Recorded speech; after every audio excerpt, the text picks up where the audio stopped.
내가 산을 향하여 눈을 들리라. 나의 도움이 어디서 올꼬? 나의 도움이 천지를 지으신 여호와에게서로다. 여호와께서 너를 지켜 모든 환난을 면케 하시며 또 내 영혼을 지키시리로다. 여호와께서 너의 출입을 지금부터 영원까지 지키시리로다.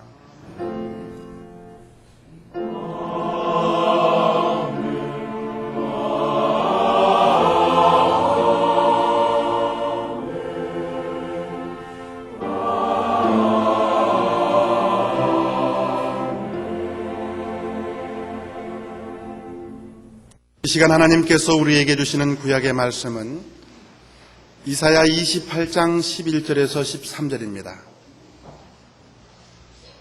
구약 성경 996쪽입니다.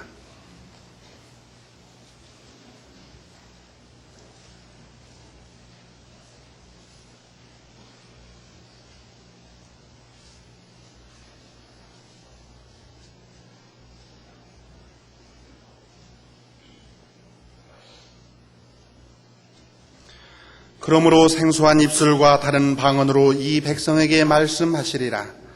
전에 그들에게 이르시기를 이것이 너의 안식이요 이것이 너의 상쾌함이니 너희는 곤비한 자에게 안식을 주라 하셨으나 그들이 듣지 아니하였으므로 여호와께서 그들에게 말씀하시되 경계에 경계를 더하며 경계에 경계를 더하며 교훈에 교훈을 더하며 교훈에 교훈을 더하고 여기서도 조금 저기서도 조금 하사 그들로 가다가 뒤로 넘어져 부러지며 걸리며 잡히게 하시리라. 아멘.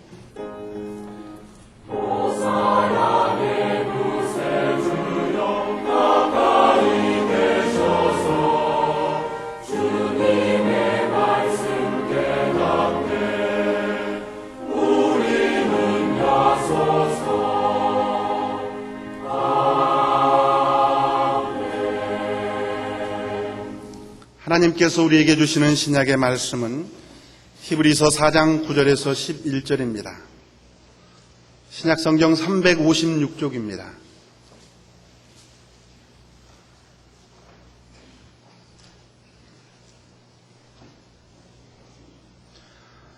그런즉 안식할 때가 하나님의 백성에게 남아있도다. 이미 그의 안식에 들어간 자는 하나님이 자기 일을 쉬심과 같이 자기 일을 쉬느니라. 그러므로 우리가 저 안식에 들어가기를 힘쓸지니 이는 누구든지 저 순종치 아니하는 본에 빠지지 않게 하려 함이라. 아멘. 직장인들이 고대하는 휴가철을 맞았습니다. 우리 그리스도인들은 여기에 어떻게 임해야 하겠습니까? 오늘의 구약 본문 말씀 중에서 12절은 세번역 성경으로 보면 주님께서 백성에게 말씀하셨다. 이곳은 평안히 쉴 곳이다. 고달픈 사람들은 편히 쉬어라. 이곳은 평안히 쉴 곳이다. 그러나 그들은 들으려 하지 않았다. 그래서 그 결과 13절 하반절에 역시 세번역 성경으로 보면 그래서 그들이 가다가 뒤로 넘어져서 다치게 하시고 덫에 걸려서 잡히게 하려 하시는 것이다. 또 신약 본문 말씀을 세번역 성경으로 보면 이렇습니다. 그러니 하나님의 백성에게는 안식하는 날이 아직 남아 있습니다. 하나님께서 주실 안식에 들어가는 사람은 하나님이 자기 일을 마치고 쉬신 것과 같이 그 사람도 자기 일을 마치고 쉬는 것입니다. 그러므로 우리는 그 안식에 들어가기를 힘씁시다. 아무도 그와 같은 불순종의 본을 따르다가 떨어져 나가는 일이 없도록 해야 하겠습니다. 여기서 안식이란 세 가지 뜻이 있습니다. 먼저 우리 하나님께서 천지 만물을 만드시고 그리고 쉬셨던 것. 또 우리 믿음의 조상들 이스라엘 백성들에게 약속했으나 그들의 불신앙 때문에 이루지 못한 것. 즉 이스라엘 백성들이 홍해를 건너 약속의 땅으로 가다가 계속 반항하고 불순종하고 원망하고 그러다가 그들은 다 광야에서 세상을 떠나고 세대 교체를 한 후에 들어가게 됐지 않습니까? 또 믿음과 순종이란 조건부로 오늘날의 그리스도인들에게 약속된 하나님의 안식인 것입니다. 하나님께서 하라 하셨으면 하는 겁니다. 하지 말라 그랬으면 안 하는 겁니다. 이것이 순종이고 믿음입니다. 순종 안 하면 탈이 나게 되어 있습니다. 왜냐하면 우주와 역사는 하나님에 따라 운행되고 있기 때문입니다. 그런데 성경은 쉽게 말씀드려서 쉴 때는 쉬어야 한다 하는 것입니다. 원래 하나님께서 만물과 사람을 만드시고 이튿날에 쉬셨고 너희도 쉬라고 말씀하셨습니다. 동시에 이때는 영적인 충전을 위해서 다시 한 주간을 살기 위한 무장과 준비를 하는 시간입니다. 전능하신 하나님께서 천지를 창조하시고 피곤하셔서 쉬셨겠습니까? 말씀으로 천지를 창조하셨어요. 말씀만 하셔도 그 말씀의 의도대로 천지가 창조됐어요. 하나님의 의도에서 벗어난 일이 없기 때문에 하나님께서는 보시기에 좋았더라, 합족하셨더랬어요. 그런 하나님께서 천지 만물을 만드느라고 힘들고 피곤해서 쉬셨겠습니까? 아닙니다. 본을 보이신 겁니다. 성경은 그렇게 가르치고 있지 않습니까? 내가 거룩하니 너희도 거룩하라. 내가 쉬었으니 내 작품인 너희들도 쉬어야 한다 하는 것 아니겠습니까? 우리 가정에서 전자제품을 많이 씁니다.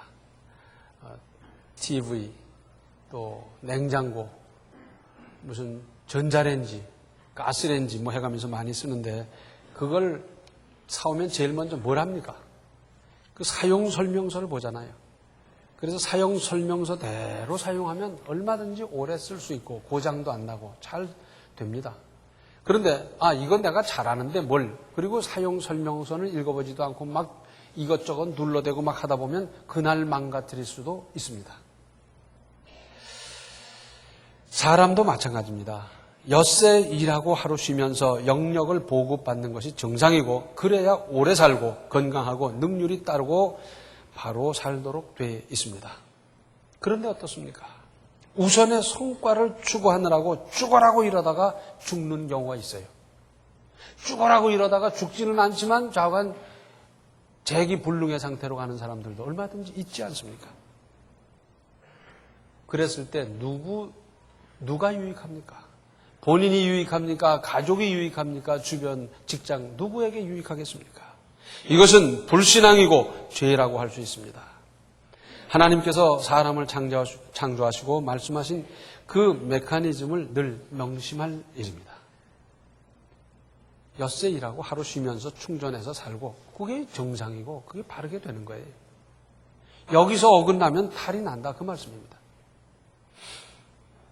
하나님께서 참 우리에게 은혜를 여러 가지로 주시는데 그 중에 몸살의 은혜가 있어요. 사람이 낮도 밤도 없이 열심히 일하고 뭐 때도 걸르고 막 그러다 보면 덜컥 몸살이 나는 겁니다. 뭐 삭신이 쑤시고 열이 나고 막 그러다 보니까 주사를 맞아라, 약을 먹어라, 뭐 땀을 흘려라 뭐 해가지고 한 2, 3일 꼼짝 못하고 누워있어요. 그 의사들이 뭐라 그럽니까? 무리하지 말고 쉬시라고 천천히 하시라고 다 그러니까 이제 일어나서 그럽니다. 내가 좀 쉬어야 되겠다. 내가 이제 나이도 있고 무리해서는 안 되겠다. 그래서 조심조심. 그런데 한 달이 지나고 두 달이 지나고 석 달이 지나고 그러다 보니까 그 다음에 다시 뭐 일이 눈에 띄고 또 열심히 하고 밤을 새우고 때를 걸르고 막 하다가 떡국 병이 났어요. 이번에는 닷새 동안 꼼짝 못하고 누워서 땀 흘리고 약을 먹고 헛소리하고 별짓 다 해요. 정말 조심해야지. 그래서 조심하는 거예요. 무리도 안 하고 일도 좀 안 하고. 그런데 석 달 지나고 5달 지나고 그러다 보니까 또 언제 그랬더냐 하고 열심히 하다가 또 쓰러졌는데 그때는 입원해야 되고 수술해야 되고 문제가 많고 뭐 몇 달을 쉬어야 되고 이런 복잡한 일이 생겨나요. 우리 하나님께서 우리에게 몸살을 주신 것은 경고입니다. 이거 얼마나 감사한 일인지 몰라요. 그때 깨닫고 조심하면 되는데 이거 깨닫지 못하는 사람은 나중에 수술해야 된다니까요. 하나님께서는 땅도 쉬게 해야 한다고 말씀하셨어요. 레위기 25장 1절로 7절에는 이런 말씀이 있습니다. 여호와께서 시내산에서 모세에게 일러 가라사대 이스라엘 자손에게 고하여 이르라. 너희는 내가 너희에게 주는 땅에 들어간 후에 그 땅으로 여호와 앞에 안식하게 하라. 너는 6년 동안 그 밭에 파종하며 6년 동안 그 포도원을 다스려 그 열매를 거둘 것이나 제7년에는 땅으로 쉬어 안식하게 할지니 여호와께 대한 안식이라. 너는 그 밭에 파종하거나 포도원을 다스리지 말며 너의 곡물에 스스로 난 것을 거두지 말고 다스리지 아니한 포도나무에 맺은 열매를 거두지 말라. 이는 땅의 안식년임이니라. 안식년의 소출은 너희의 먹을 것이니 너와 네 남종과 네 여종과 네 품꾼과 너와 함께 거하는 객과 네 육축과 네 땅에 있는 들짐승들이 다 그 소산으로 식물을 삼을지니라. 이 말씀대로 하면 이런 겁니다. 땅도 쉬어야 되는데 자기가 가진 땅을 7등분을 해서 6년 동안 농사짓고 그 땅을 쉬게 한다는 겁니다. 그리고 그 이듬해는 6년 된 그 땅, 옆에 있는 그 땅을 쉬게 하고 해서 6년 동안 농사짓고 1년을 쉬게 하라는 겁니다. 자, 이제서야 우리는 그런 걸 깨닫지 않습니까? 땅도 땅심이 있어야 돼요. 계속 농사만 짓다 보면 나중에 지력이 약해져 가지고선 농사가 안 됩니다. 그래서 어떡합니까? 깊이가리를 하고 객토를 하고 뭐 비료를 주고 그러면서 하지만은 이건 최근에 우리가 이제 밝혀낸 거고 벌써 몇천 년 전에 우리 하나님께서는 땅도 쉬어야 될 걸 말씀하셨어요. 그래야 제대로 생산이 되는 겁니다. 그런데 이때 그 쉬는 땅은 뭐 씨를 뿌리거나 갈거나 그거 하지 말라는 겁니다. 정말 쉬게. 내가 씨를 뿌리거나 갈거나 안 했는데도 거기 이미 포도원이었을 경우 포도가 열릴 것이고 또 잡초도 나고 뭐 열매도 맺고 그렇게 했을 때는 그것은 내버려 둬서 지나가는 나그네나 가난한 사람들이나 들짐승이 먹게 하라는 거예요. 그리고 나머지 다른 땅에서 나온 소출을 가지고 생활을 하고 먹고 살아라 그 말입니다. 이스라엘 사람들은 근본적으로 유목민족입니다. 그래서 농사 짓는 사람 숫자가 훨씬 적었어요. 그러므로 성경에 이렇게 말씀했는데 그 사람들이 그걸 정확하게 얼마나 지켰는지 그건 잘 모르겠습니다만은 좌우간 땅도 쉬어야 땅심이 유지되는 겁니다. 하나님께서는 그것까지 미리 말씀하시고 생각하시고 그걸 우리에게 가르쳐 주셨어요. 흔히 휴식이라든지 놀이 이런 걸 갖다가 영어로는 리크리에이션 그러지 않습니까? 이 말은 뭡니까? 쉬는 것으로 끝나는 게 아니라 그것이 재창조의 기회가 된다는 겁니다. 쉬어서 힘을 비축하고 좀 긴장도 풀고 그러면서 새로운 각도로 생각도 하고 하면서 재창조의 기회가 된다. 이렇게 그들은 생각했더랬습니다. 현대인은 늘 긴장한 채로 살아가고 있고 온갖 스트레스로 쫓기며 살아가고 있습니다. 그렇기 때문에 더욱 안식이 절실한 것 아니겠습니까? 우리나라 사람들은 도무지 쉴 줄을 모릅니다. 놀아라 그래도 놀 줄을 몰라요. 어떻게 놀까요? 그리고 수련회라도 가서 학생들 보고 놀아라 그러면 뭐 프로그램에 해서 어떻게 지도하면 하는데 어떻게 할 줄을 몰라요. 놀이 문화가 빈약한 원인도 있습니다. 그러다 보니까 명절이나 휴가 때 친척이나 친한 사람들 모이면 허는이 고수돈만 쪼라고 치는 거예요. 여자들은 간식 해대느라고 막 하다가 나중에 가서 우린 뭐냐 그러고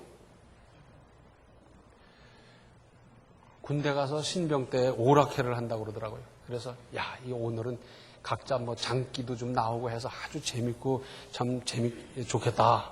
그랬더니 웬걸 군대는 오락에도 군기가 있다. 그래가지고 반이 기합이더라고요.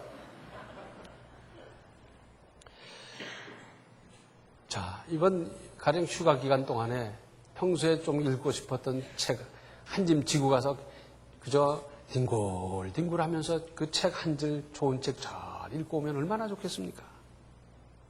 또는 이번 여름 휴가 동안에는 내가 베토벤의 음악을 좀 깊이 명상해 보자. 뭐 초기 작품부터 나중 작품까지 좀 여러 번 들으면서 참 깊이 감상해 보자. 얼마나 좋겠어요? 요새는 테이프 얼마나 잘 나오고 DVD 뭐 잘 나오는데 좋은 영화 그저 훌렁훌렁 벗고 편안히 앉아서 좀 감상도 하고 얼마든지 할 수 있지 않습니까? 밀렸던 운동도 좀 하고 평소에 잘 못 잤던 밀린 잠도 좀 푹 자고요. 게임도 할 수 있고요. 얼마든지 방법이 있는데도 어떻게 할 줄을 몰라가지고 이 문제예요. 몇 가지 생각해 보십시다. 우리는 휴가다 그러면 돌아다니기 바빠요. 그래서 이번 휴가 동안에는 동해안을 돌아왔다. 어떤 사람은 남해안을 돌아왔다.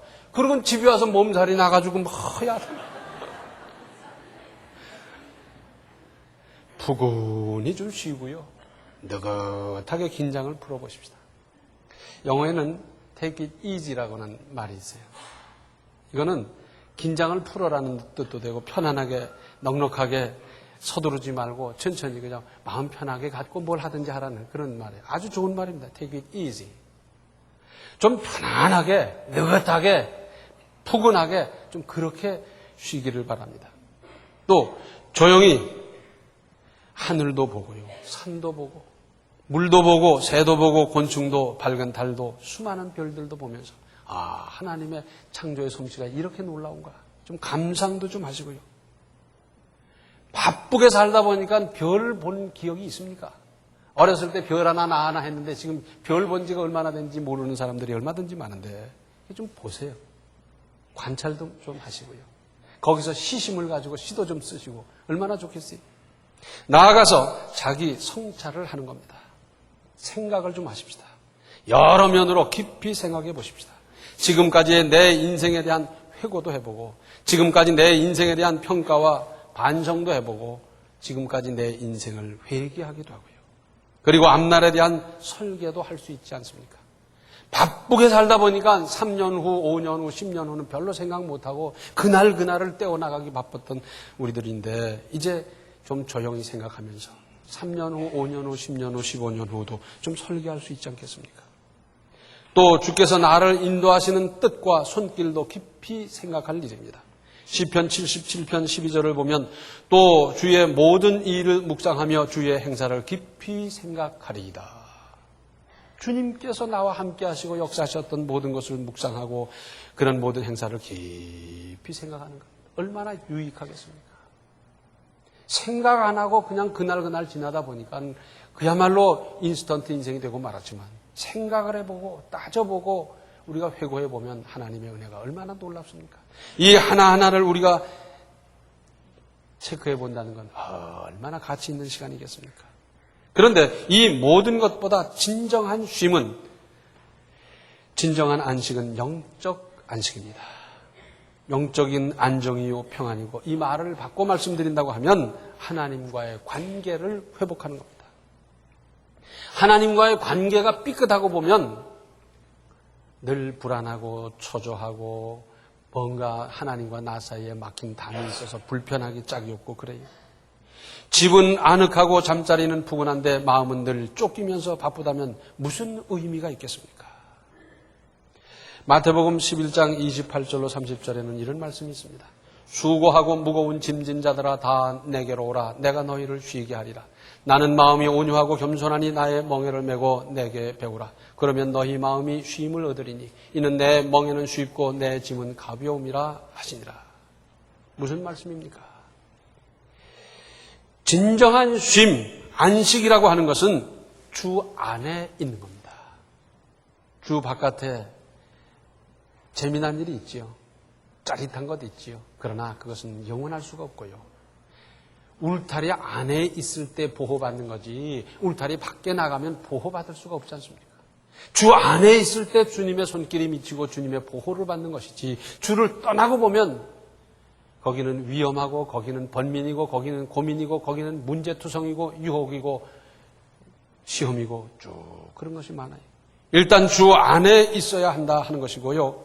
그리고 그 방법으로는 예수님을 본받아 온유하고 겸손하면 바로 그 예수님을 배울 수 있고 진정한 안식이 가능합니다. 구약 성경에 누누이 하시는 말씀이 뭡니까?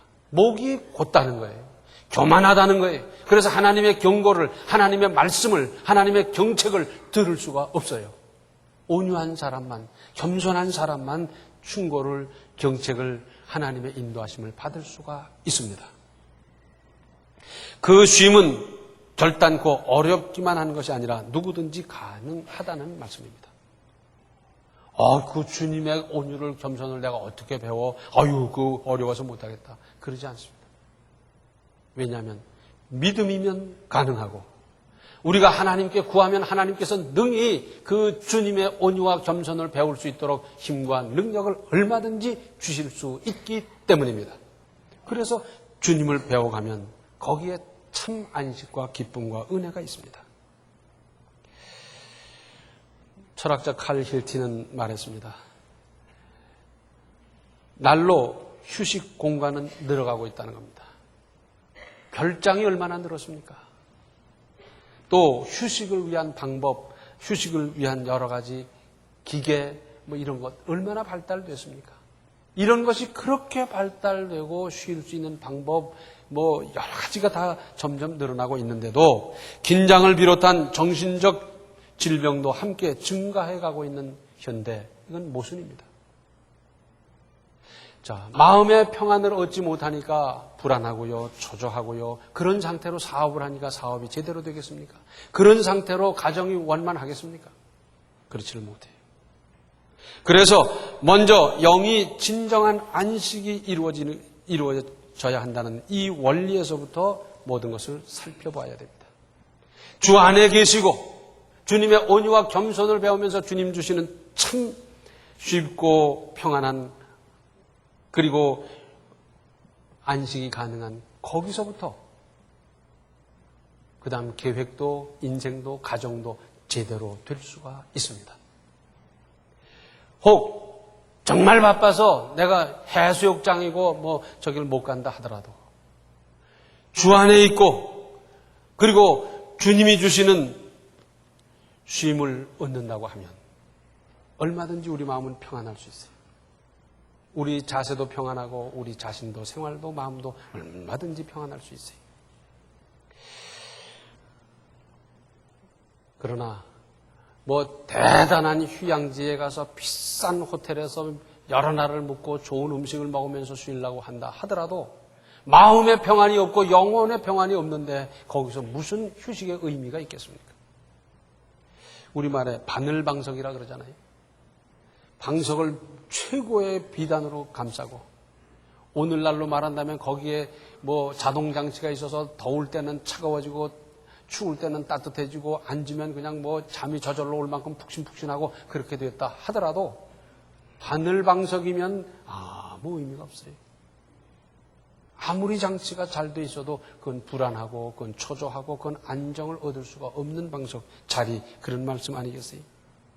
휴식, 안식은 그러기 때문에 주 안에서 주님 주시는 안식부터 취하고 거기서부터 출발할 때 진정한 안식이 가능하고 그리고 그런 안식 가운데서 가정도 사업도 계획도 미래도 제대로 되는 것이지 이것이 안 되고 보면 이것이 불안하고 보면 나머지는 계획도 불안할 수밖에 없고 가정도 불안할 수밖에 없고 모든 것이 제대로 될 수가 없습니다.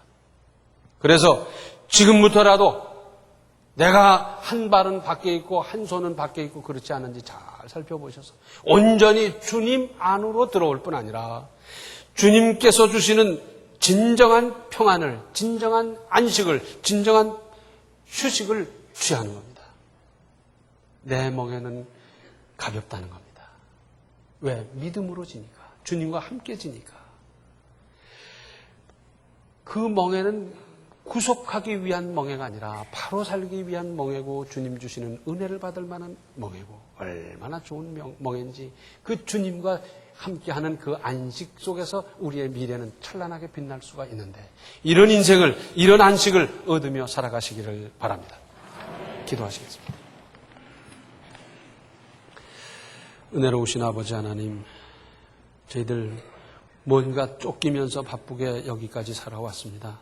그러다 보니 별로 깊이 생각도 못하고 믿음도 챙겨보지 못하면서 왔는데 아버지 하나님 이렇게 깨닫게 해주시오니 감사합니다.